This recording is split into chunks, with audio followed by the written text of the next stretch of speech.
O contrabando é um dos crimes mais praticados no Brasil. Além dos impostos sonegados, a saúde pública também é prejudicada. Decisões judiciais têm levado isso em conta e, em muitos casos, derrubado o princípio da insignificância, que às vezes livrava o contrabandista da prisão. O número de investigações de contrabando de produtos piratas como vestuário, calçados, brinquedos, cresceu mais de 4 vezes entre 2010 e 2014, segundo o Ministério da Justiça. O preço é o que mais contribui para o crescimento da ilegalidade. Já para alguns brasileiros, o barato sai caro. Não compensa ser comprado ele, porque vem de baixa qualidade e não tem a fiscalização para a secretaria que possa fiscalizar ele. Não tem segurança nenhuma num produto contrabandeado, né? Você não sabe a procedência, não sabe de onde veio, então você tem grandes chances de acabar mal.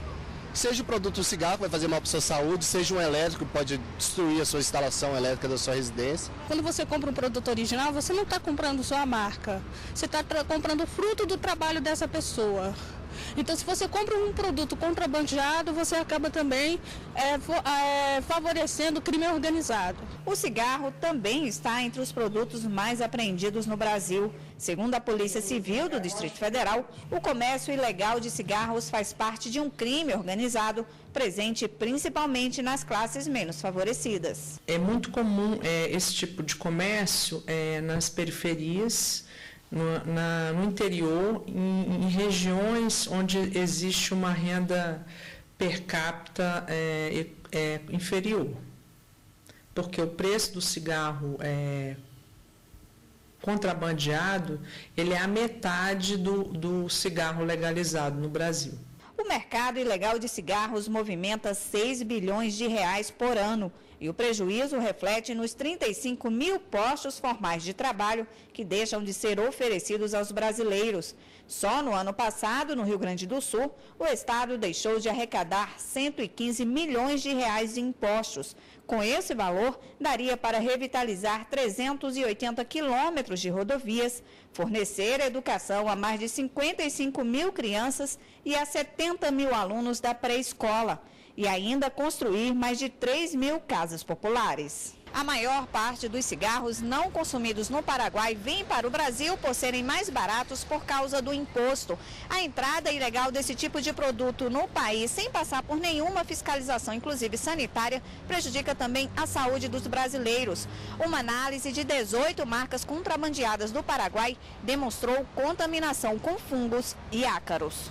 Essa foi uma das principais causas para que o Supremo Tribunal Federal passasse a dar outro tratamento para quem pratica o contrabando de cigarros, já que a falta de controle na produção pode conter quantidade de nicotina e outras substâncias fora do padrão. O contrabando, de fato, passou a ser um crime mais grave porque ele vai de encontro a uma coletividade, vai de encontro às questões de saúde pública, as questões tributárias também, né, as situações econômicas do país, e atinge até questões trabalhistas. Pois é, para falar mais sobre esse assunto, nós temos aqui no estúdio o advogado Paulo André Trindade. Boa tarde, doutor. Boa tarde. Queria que o senhor começasse explicando qual é a diferença de contrabando e descaminho. Em junho do ano passado, veio uma lei e separou contrabando e descaminho. Formalmente eram as mesmas condutas, porque era tipificado no mesmo artigo, o que resultava uma desproporcionalidade.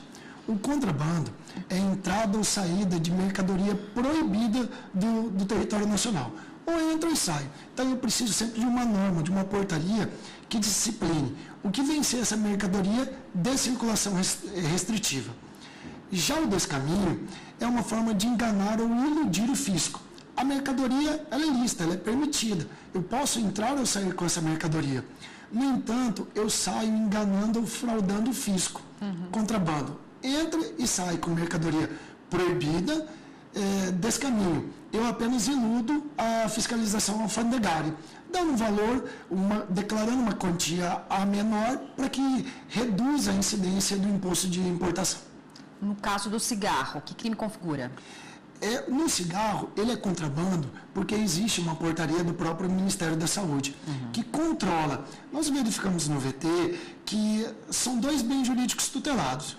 Deu muita ênfase à parte econômica, porque o Estado deixaria de arrecadar ou deixaria de investir essa arrecadação com imposto. Mas uma parte mais grave aí que tem um limite é da qualidade desse produto que entra no nosso país. Nós não sabemos ou não tem um controle do órgão competente para verificar qual é a substância que está contendo nesse cigarro. Então eu posso ter uma sujeira, comprar um cigarro, não sou fumante, mas suponhamos que fosse, eu compro um cigarro que tenha substâncias totalmente nocivas à minha saúde. Então, são dois aspectos tutelados.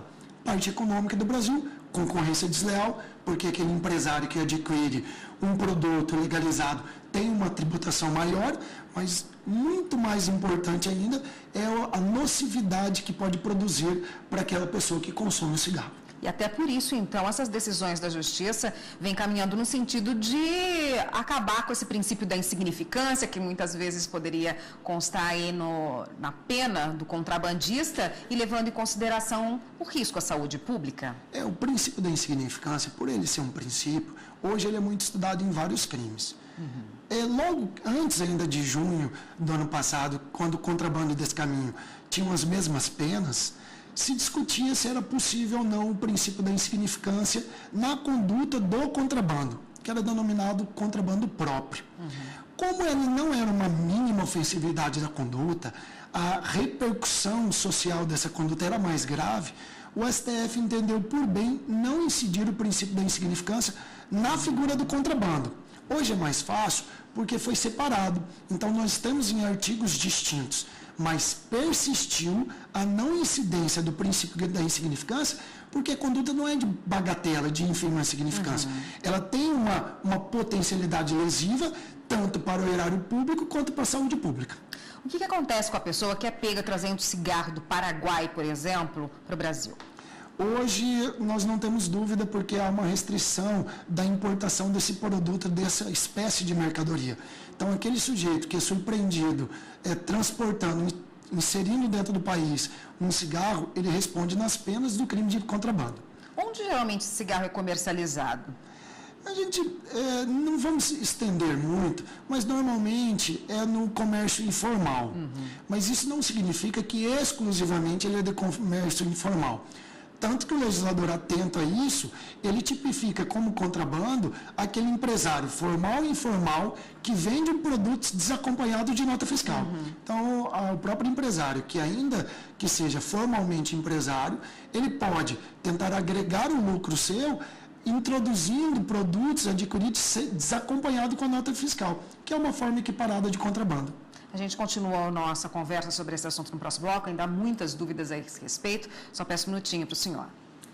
E você vai ver no próximo bloco do Jornal da Justiça. TST reverte decisão de penhora de imóvel único para pagamento de dívidas trabalhistas. É no próximo bloco, voltamos daqui a pouco.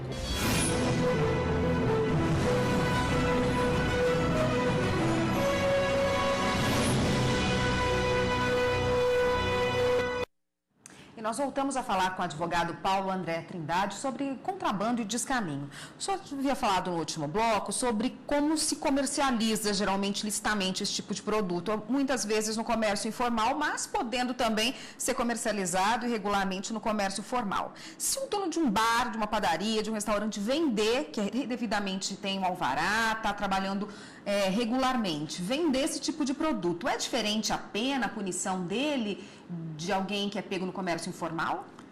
Sob o aspecto da sanção é a mesma, mas a figura dele, como ele não importou, não entrou ou não exportou, saiu com esse produto, imagina-se que ele não teria incidência do direito penal.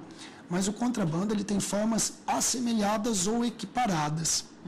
Esse empresário, seja formal ou informal, ele estaria praticando um crime de receptação.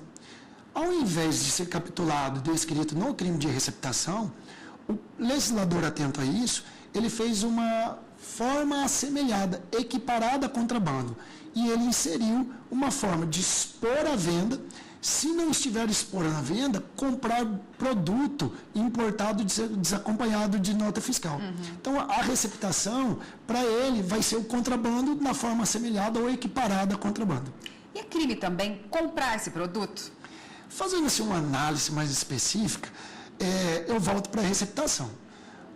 adquirir, transportar ou vender produto que é originário de crime vai ser receptação. Então eu sei, ou deveria saber, que aquele produto foi originário de um contrabando ou de um descaminho, eu estou consciente que eu vou praticar uma receptação. Embora popularmente parece que seria irrelevante, porque nós damos atenção mais ao sujeito ativo do contrabando, verdade é que o contrabandista que vende, importa e vende, ele responde pelo contrabando. Aquele que adquire, se não for empresário ou camelô, ele vai responder por receptação. Quer dizer, você vai lá no camelô e compra um cigarro, você acha que não está praticando crime algum, mas está. Perfeito. É que a insignificância aqui pode incidir, e aí depende do caso concreto, para a pessoa que está praticando a receptação.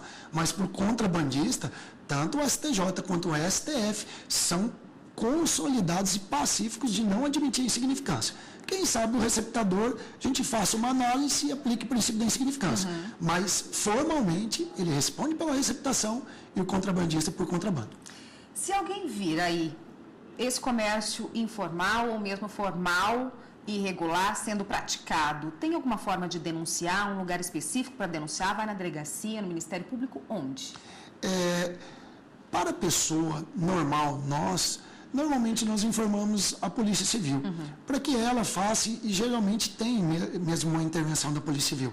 Quantas vezes nós noticiamos uma blitz específica em feiras irregulares e a apreensão dessa mercadoria de cigarro, e a pessoa que está em casa pergunta, mas prendeu um cigarro?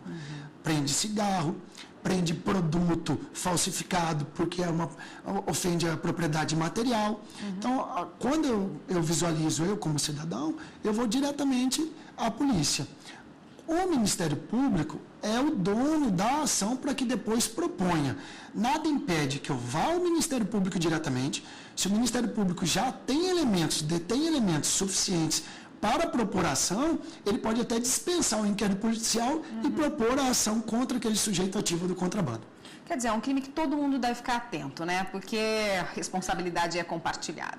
Nós não podemos imaginar que o senso comum, algo que eu não considero mais reprovável, que deixa de ser crime. O fato da pessoa adquirir um CD pirata, isso ainda constitui crime. O fato de eu adquirir um cigarro importado de forma irregular, você passa a sensação que ele não reprova, mas o Estado reprova e os tribunais superiores estão sendo incisivos no combate dessa espécie de crime. Tá ótimo, muito obrigada. Eu conversei com o advogado Paulo André Trindade, que explicou pra gente o que é contrabando de cigarros, né? A diferença de descaminho. Obrigada pela participação. Obrigado, disponha. Até uma próxima.